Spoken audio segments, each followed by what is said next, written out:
가르치는 사역에 있어서 어떤 비전을 가지고 나갈 것인가를 이야기했습니다. 오늘은 전파하는 사역인 것입니다. 한마디로 전도 사역인 것입니다. 여러분, 저는 전도 사역에서 가장 중요한 것이 뭐냐? 어떤 사람들은 노방에 가서 우르르 가서 막 전도지 나눠주고 그리고 막 그냥 교회로 끌고 오는 것이 가장 중요하다. 일단 데리고 와라. 이렇게 말하지만 저는 그렇게 생각하지 않습니다. 저는 전도에 있어서 가장 중요한 것은 메시지다. 이렇게 생각하는 겁니다. 왜냐하면 여러분, 복음을 받을 때 제대로 받아야 돼요.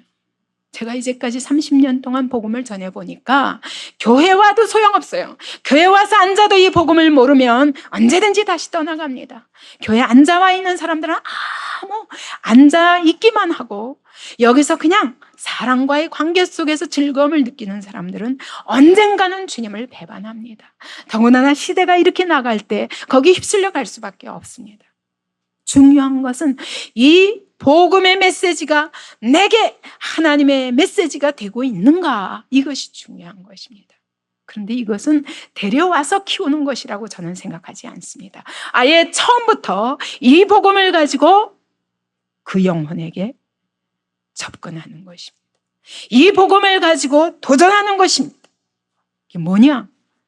진화가 아니라 창조다. 왜냐? 이야기하는 것입니다. 하나님이 이렇게 아름답게 창조하셨다. 우리의 원래 모습은 이렇게 사는 게 아니다. 하나님이 우리를 얼마나 영광스러운 존재로 지었는지 아느냐? 그뿐만 아니라 왜 그렇게 지으셨냐? 하나님의 나라의 사명을 위해서 지으신 거지. 무엇을 먹을까, 마실까, 입을까 맨날 짐승과 똑같이, 버러지들과 똑같이 그렇게 땅에 기어다니면서 땅의 것으로 살도록 우리를 지으신 것이 아니라 하나님의 나라를 위해서 얼마나 영광스럽게 하나님과 함께 동역할 하나님 나라의 사명자들로 우리를 지으셨는가. 인생의 목적이 무엇이냐? 무엇을 어떻게 하면 더 잘 먹고 더 편히 살까가 아니라 하나님의 나라를 위해서 지으셨다. 이걸 처음부터 불신자에게 도전해야 제대로 들어가지. 교회 안에 다른 즐거움을 가지고 와 있는 사람은 아무리 들어도 못 깨달아요. 그래서 제가 열린 방을 이제 지금은 준비 단계지 시작한 거 아닙니다. 이제 가을부터 제가 본격적으로 시작할 겁니다. 그것을 위해서 지금은 워밍업 시간이었어요. 그동안 열린 방을 통해서 새 생명의 메시지를 가지고 분명하게 불신자들에게 복음으로 접근하는 것입니다.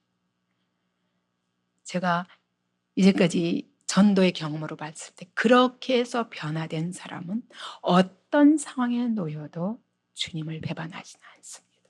그리고 하나님의 나라를 바라보기 위하여 한 걸음 한 걸음 나아갈 수 있는 것입니다. 저는 모든 성도가 다 전도자라고 믿습니다. 왜냐하면 여러분, 전도는 은사가 아닙니다. 전도는 사명입니다. 전도는 명령입니다. 주님이 제자들을 부르실 때 사람을 낚는 어부가 되게 하리라 라고 말씀하셨어요.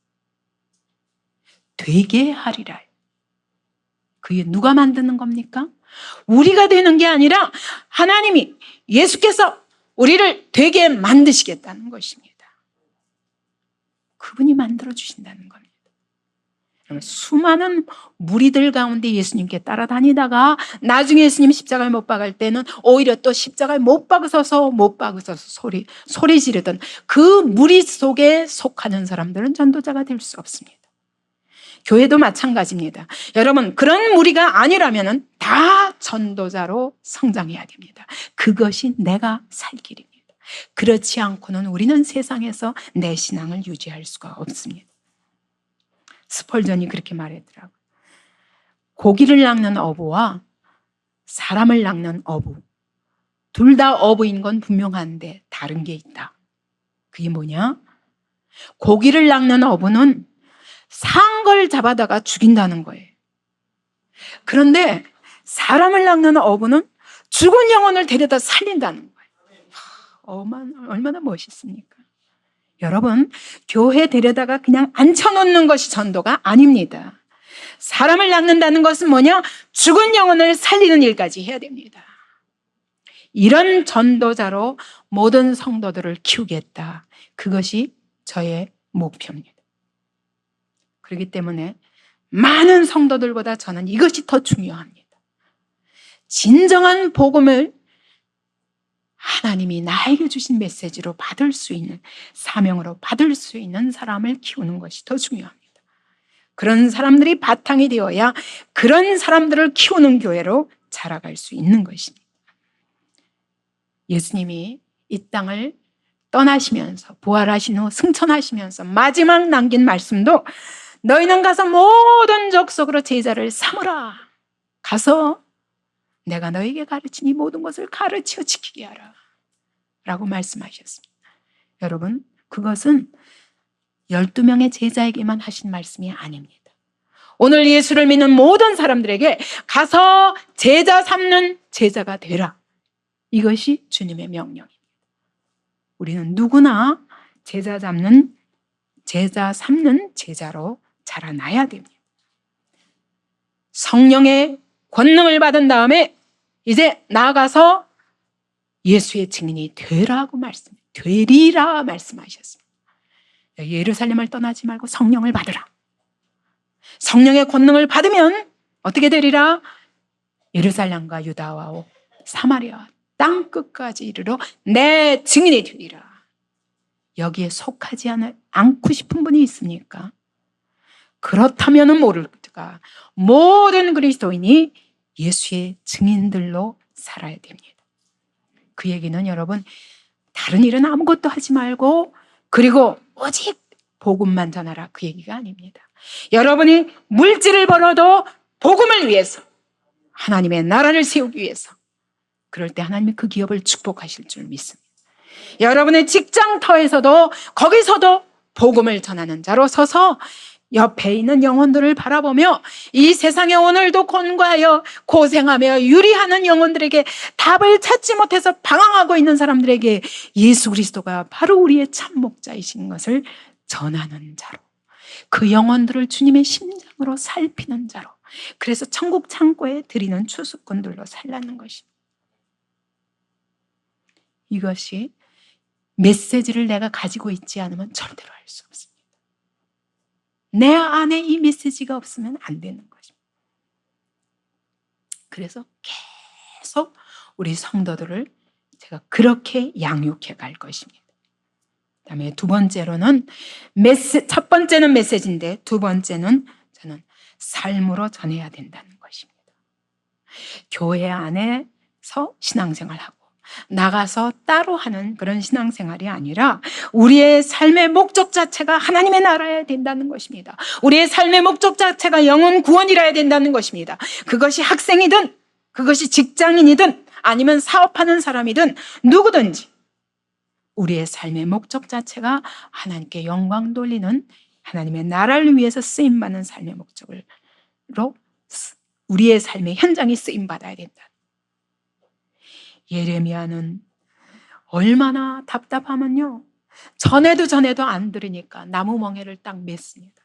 이와 같이 너희를 바벨론의 포로가 되게 하리라. 말을 해도 못 알아들으니까 멍에를 갖다 딱 씌우고 하나님이 이렇게 하시기로 하셨다. 그랬더니 거짓 선지자 하나냐가 와서 나무 멍에를 딱 꺾어버렸습니다. 하나님이 이와 같이 혹시 바벨론이 와서 우리를 멍에로 끼워 데려간다 할지라도 하나님이 꺾으시리라 그랬습니다. 그랬더니 하나님이 예레미야를 불렀습니다. 예레미야야, 그가 나무 멍에를 꺾었으니 새 멍에를 매라. 그래서 그 다음에는 무겁게 새 멍에를 메고, 하나냐가 꺾을래도 꺾을 수 없어요. 하나님은 이와 같이 하시리라. 여러분, 세상에 나가 보여주기 전에는요 못 알아들어요. 교회 안에 와서 수십 년을 신앙생활을 해도 못 알아듣는 게 우리의 모습 아닙니까? 우리는 나가야 됩니다. 에스겔도 그랬어요. 하나님이 에스겔이 벙어리가 되게 하셨어요. 어느 날 갑자기 문 닫고 벙어리가 되었어요. 왜? 아무리 말해도 안 들으니까 입 다물어 버리시는 거예요. 하나님의 마음을 그렇게 표현하는 거예요. 또 에스겔 보고 너 가서 누워라. 옆으로 뭐로 눕게 하셨어요. 하나님이 꽁꽁꽁꽁 묶어버리셨어요. 그렇게 하고 오랫동안 움직이지 못한, 내가 이와 같이 묶어서 너희를 포로되게 하리라. 여러분, 하나님이 이렇게 선지자들을요, 삶을 통해서 보여주지 않고는 안 믿기 때문에 우리의 삶에 간섭하십니다. 그렇기 때문에 정말 우리가 하나님의 나라를 붙잡고 살 때 하나님이 갖가지 방법으로 하나님의 메시지를 전하기 위해서 우리를 사용하실 때 우리는 그분의 말씀대로 여러분 묶일 생각도 하고 어떻게 하든 하나님의 메시지가 표현되는 것이 우리의 최대 목적입니다. 이런 삶일 때 하나님이 역사하십니다. 나중에는요, 에스겔아 이리 와봐 부르셨습니다. 그래 놓고 자 여기다 귀리도 놓고 보리도 놓고 밀도 놓고 여러 가지 넣어가지고 자 갈아가지고 떡을 만들어라. 떡을 만들었습니다. 그랬더니 인분이 뭔지 아시죠? 사람의 똥을 가져다가 말린 거에다 불을 붙여서 태워 먹어라. 그냥 구우라고 그래도 모르는데 인분에서 그 냄새와 모든 게 다 연기로 올라가서 구워진 그 떡을 먹으라는 겁니다. 얼마나 기가 막혀요. 에스겔이 너무 속상해가지고 하나님, 나는 정말 더러운 것을 여태까지 먹은 적이 없었습니다. 오죽하면요 다 시키는 대로 하는데 정말 그 떡은 못 먹겠나. 그랬더니 하나님이 조금 바꿔주셨어요. 그러면 소똥 가지고 해라.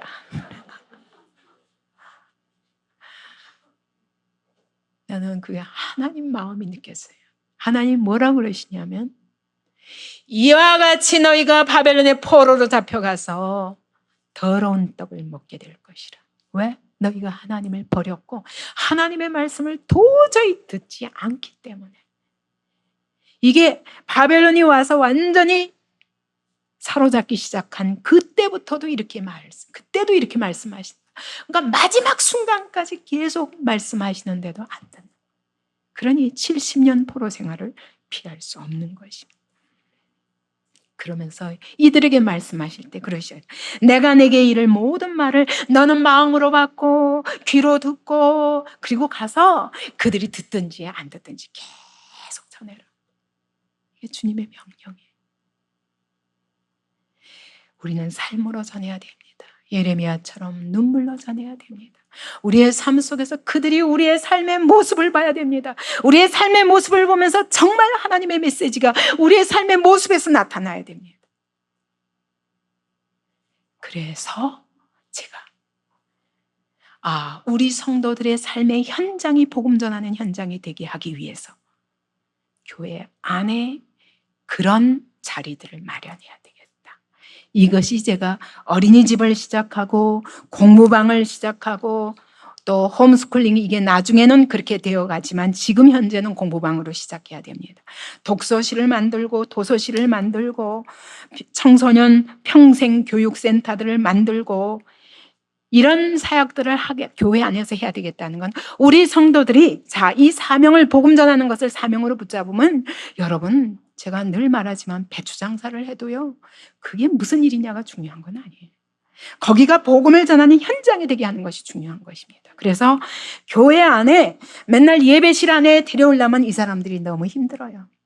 그러나 교회가 아닌 예배당이 아닌 다른 자리까지 교회 안에 들어올 수밖에 없는 장소들을 만들겠다. 이것들이 바로 카페기도 하고 문서 사역이기도 하고 그런 것입니다. 그래서 우리의 삶을 통해서 복음이 전해지는데 우리 성도들이 먼저 여기서부터 훈련되어 나가야 되지 않겠는가. 그 다음에 세 번째로는 가는 겁니다. 가는 것. 그래서 그 가는 것으로 열린 방을 세우는 것입니다. 가는 것이 두 가지입니다. 교회 밖으로 나가는 것이 열린 방입니다. 각각 아파트마다, 각 아파트 동마다, 아파트 단지마다, 동네마다 거기에 열린 방이 세워져야 됩니다. 학교면은 각 학교마다 이것이 저희 꿈입니다. 중학교든 국민학교든 전부 거기서 교사부터 아이들에 이르기까지 각각 우리 어린아이들까지 복음 전하는 자리에 갈 수 있도록 훈련하는 것이 제 목표입니다. 그래서 학교, 직장, 병원, 상가, 사업장 모든 것에 열린 방이 열리도록, 근데 중요한 것은 사람을 세우는 것입니다. 그래서 제가 2년 코스로 그런 제자 훈련을 하겠다는 것입니다.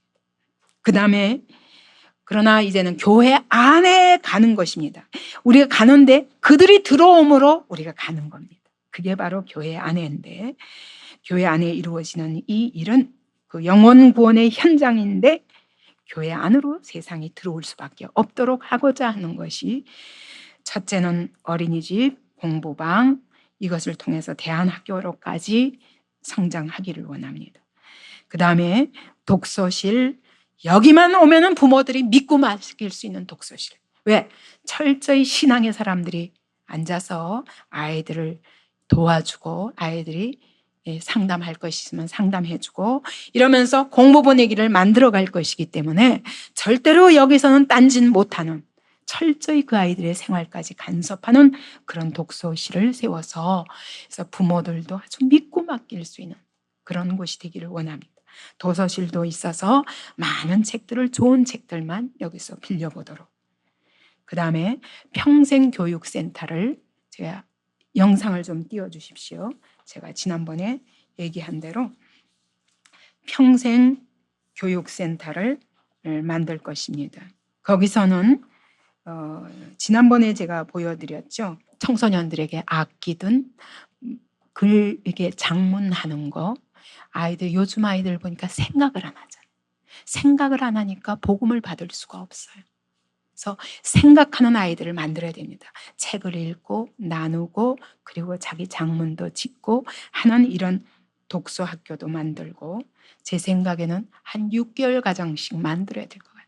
그래서 이걸 계속하면은 지루하고 그러니까 계속 할 수 있도록 외국어 학교도 만들고, 그 다음에 부모들은 그 부모들을 또 양육하지 않으면 이 아이들이 안 변합니다. 그래서 부모 학교도 세우고, 그다음에 상담 학교를 통해서 이 오늘날 많은 문제들을 갖고 있잖아요. 가정마다, 청소년마다.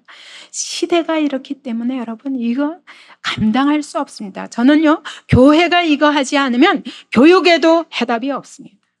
지금도 전교조가 완전히 붙잡고 그리고 교육계를 얼마나 흔들고 있습니다.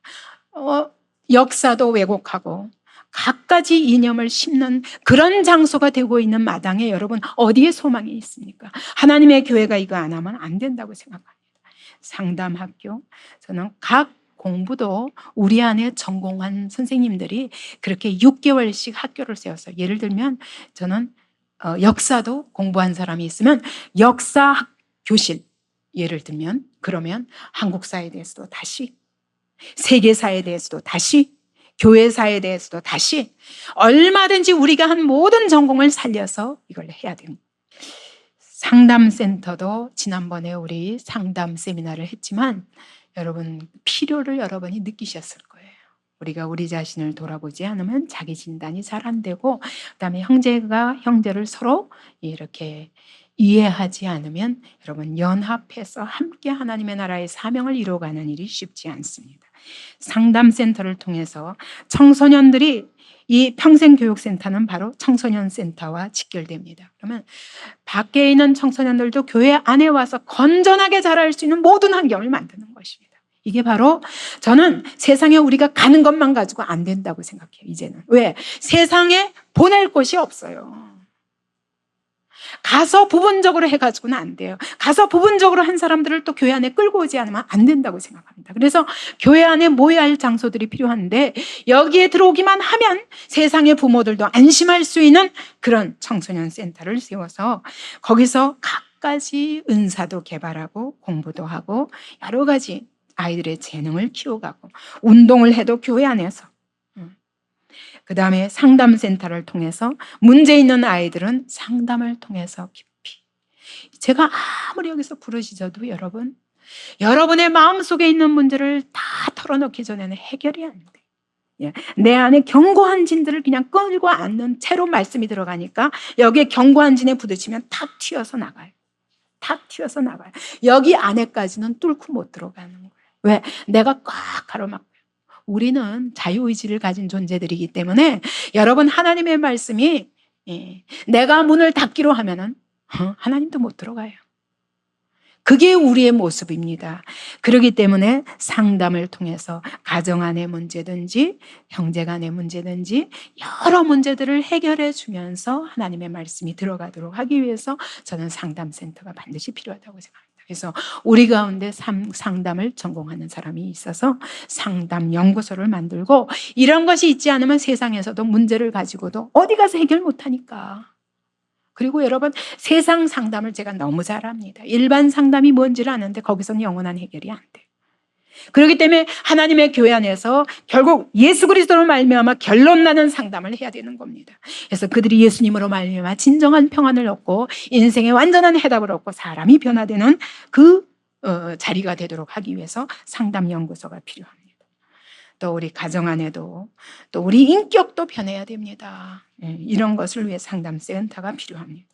그 다음에 해야 할 일은 노인복지회관입니다. 우리 안에 있는 성도들부터 이제 가장 큰 문제가 뭐냐? 영적으로 건강하면서 육체도 건강해야 돼. 그래서 영적인 건강, 육적인 건강을 위한 모든 이런 공부를, 훈련을 할 수 있도록 진행할 것입니다. 그 다음에 그것이 끝이 아닙니다. 이게 연세가 많아지면 나 섬겨라, 나 섬겨라, 너 아들도 딸도 왜 안 섬기는 거야, 이렇게 하고 살면요 평생이 외롭습니다. 저는 주님 앞에 가는 시간까지, 그것이 80이든 90이든 100세든 간에 그날까지 하나님 나라의 한 모퉁이에서 봉사해야 된다라고 생각합니다. 그래서 그분들이 어떻게 봉사를 통해서 하나님의 나라를 섬길 것인가라는 제목을 계속 줄 것입니다. 저기 독일이나 그 다음에 그 미국이나 여기 보면 캐나다나 이런 데 보면은 공동체가 있어요. 근데 그 공동체에 마을이 있어가지고 노인네들이, 부부들이 이제는 자녀를 의지할 수 없으니까 다 그 마을에 모여서 공동체 생활을 하는 거예요. 근데 보니까 뭘 하시나 보니까 예를 들면 뜨개질도 하고 작품을 만드는 거예요. 또 뭐 이런, 그분이 큰 노동, 중노동이 아니고도 하실 수 있는 갖가지 것들을 만들어서 그걸 팔기도 하고 이러시는 거예요. 저는 이게 참 바람직하다고 생각합니다.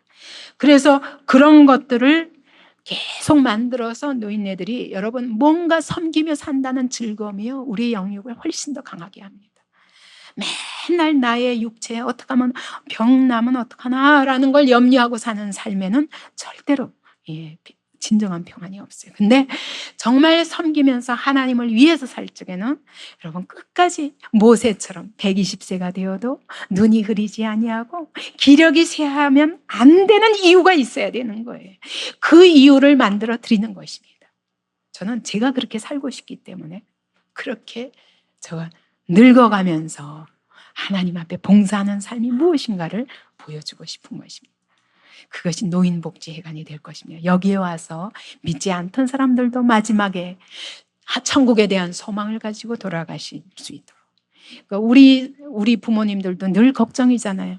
혹시 집에 혼자 누워 계시면 혹시 어디 아프신 거 아니나, 어디 내가 없는 동안에 어찌 될까, 그런 염려할 필요 없이 이분들이 교회에서 살면 교회 안에 예를 들면 일정하게 병원과 연계해서 병원의 어떤 각 분야에 연계해서 의사들이 가끔씩 시간 파트별로 오실 수 있도록, 그래서 진단하고 늘 건강을 체크해드리고, 이런 것을 제가 꿈꾸고 있습니다. 그러니까 여기 이게 세이비어 교회입니다. 이게 의료시설이에요. 거기도 보니까 여기에 그 의사가 없어요.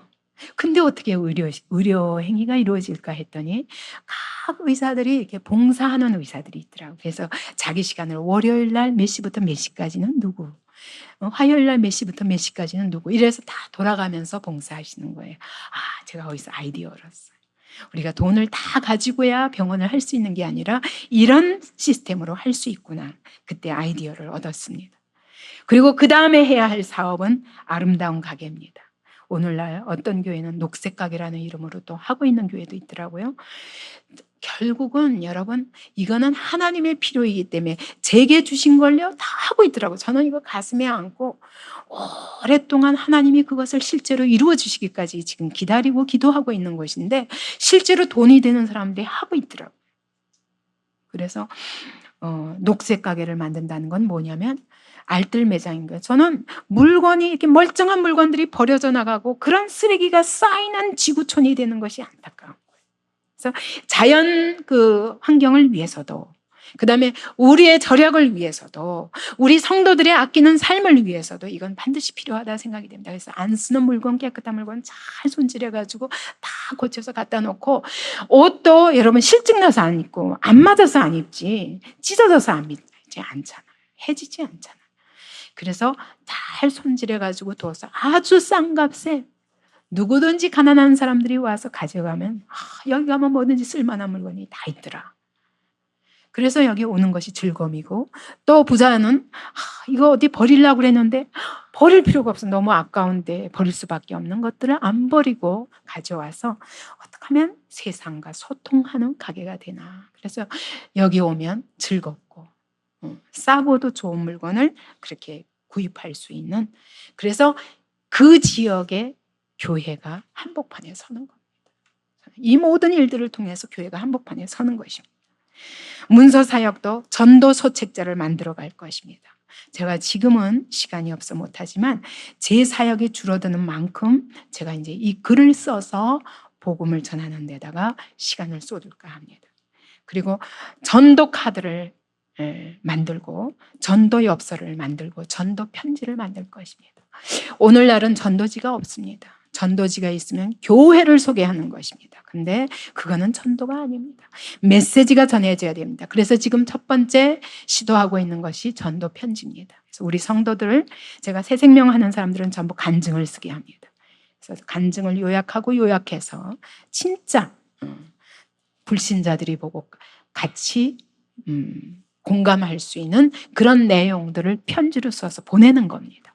그것이 우리 교회 안에 있는 불신자들 남편, 불신자 자녀들 있잖아요. 거기까지 다 보내서, 그래서 여기서부터 이제 실험하는 겁니다. 그러면서 이거를 내보내면 여러분, 세상의 교회들도, 다른 교회들도 저는 필요한 일이라고 생각됩니다.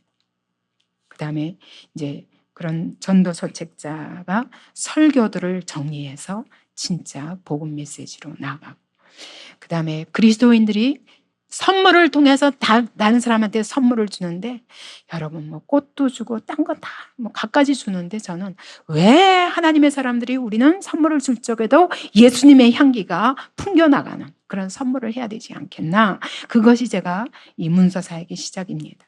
그래서 온 세상에 기독교 문화로 세상 문화를 이겨버려야 된다. 기독교 문화가 세상 문화를 이겨야 된다. 여기에 하나님의 말씀이 담기고, 여기에 소망이 담기고, 여기에 빛이 있는, 진리의 빛이 있는 그것으로 선물해서 사람들이 어떤 방법으로든 복음을 접할 수 있도록 해야 된다. 그 다음에 여기 책이 있습니다. 이게 제가 세이비어 교회에서 본 그 카페입니다. 카페 한 구석에 이렇게 책을 파는데 꼭 읽어야 할 책들을, 좋은 책들을 목사님이 권하면 여기에 다 늘 있습니다. 그럼 사람들이 와서 이게 사보기도 하고, 또 그것만 아니라 그 다음에 이게 카페를 보여주세요. 이 카페가 이게 식당입니다.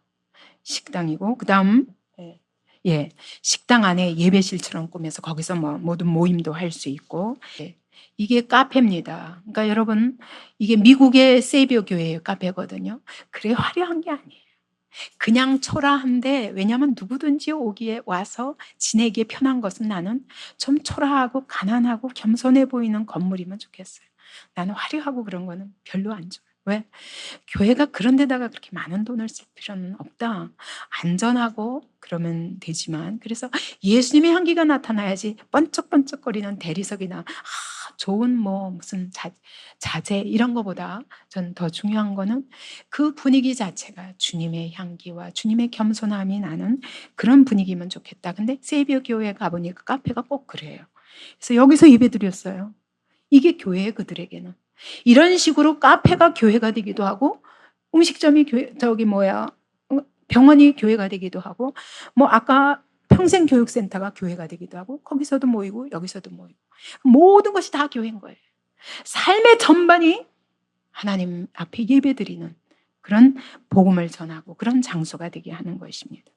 그래서 여기에 이 그림들은요, 저기 이 정신질환자, 지체장애자, 그다음에 뇌성마비, 이런 사람들이 그린 그림이에요. 그래서 이런 그림들을 또 사주는 거예요. 그러므로 그들이 또 즐거움을 누릴 수 있도록. 그래서 그림들을 보면 좀 이상합니다. 그런데 그 속에 다 사랑으로 그걸 사주면서 그 사람들도 또 즐거움으로 뭘 할 수 있도록, 이런 식으로 해서 결국은 교회가 누구든지 그곳에 가고 싶은 자리, 카페도 오면 여기서 계속 복음 전하는 사람이 있습니다. 그러면 가고 싶지 않아, 떠나고 싶지 않은 그런 좋은 장소가 됐으면 좋겠어요. 거기에 안식이 있고 거기에 사랑의 섬김이 있는 그런 곳이라서 세상 사람들도 여기 오기만 하면 마음이 따뜻해지는, 이런, 제가 그래서 그렇게 넓은 땅이 필요한 것입니다. 하나님께서 단계적으로 하실 것이기 때문에 먼저 땅을 잡지 않으면 그게 어렵겠다, 그런 생각을 하고, 그래야 또 전원적인 그런 곳을 마련할 수 있겠다라고 생각한 것입니다. 우리 마지막으로 디모데후서 한번 읽고 마치겠습니다. 디모데후서 4장 1절 2절을 같이 읽읍시다. 시작. 하나님 앞과 산 자와 죽은 자를 심판하실 그리스도 예수 앞에서 그의 나타나실 것과 그의 나라를 두고 엄히 명하노니 너는 말씀을 전파하라. 때를 얻든지 못 얻든지 항상 힘쓰라. 범사에 오래 참음과 가르침으로 경책하며 경계하며 권하라. 아멘. 여러분, 바울이 마지막으로 디모데에게 부탁하는 겁니다. 너는 말씀을 전하라. 때를 얻든지 못 얻든지. 근데 그 앞에 말씀이 더 중요합니다. 그 앞에 말씀이 뭐예요? 하나님 앞과 산 자와 죽은 자를 심판하실 그리스도 예수 앞에서, 그리고 그분이 다시 오실 그 재림 앞에서, 그리고 그때 이루어질 영광스러운 그의 나라를 두고 엄히 명한다. 여러분, 우리가 때를 얻든지 못 얻든지 복음을 전하는 것은 이렇게 엄한 명령입니다. 이 사명을 감당하는 우리 안디옥 교회 되기를 원합니다. 우리 개인이 그와 같이 목표를 두고 준비하기 원합니다. 이 시간에 통성으로 같이 기도하겠습니다. 하나님, 우리에게 이 비전을 주신 아버지 감사합니다. 이 비전을 감당할 우리에게 주님의 심장을 주시옵소서. 주님이 보시는 그것을 보고 영혼을 보고 그 영혼을 살릴 메시지를 준비하는 우리 시간이 되게 하옵소서. 그래서 어떤 영혼을 맡기시든지 이 복음으로 살리는 자로 살게 도와 주시옵소서.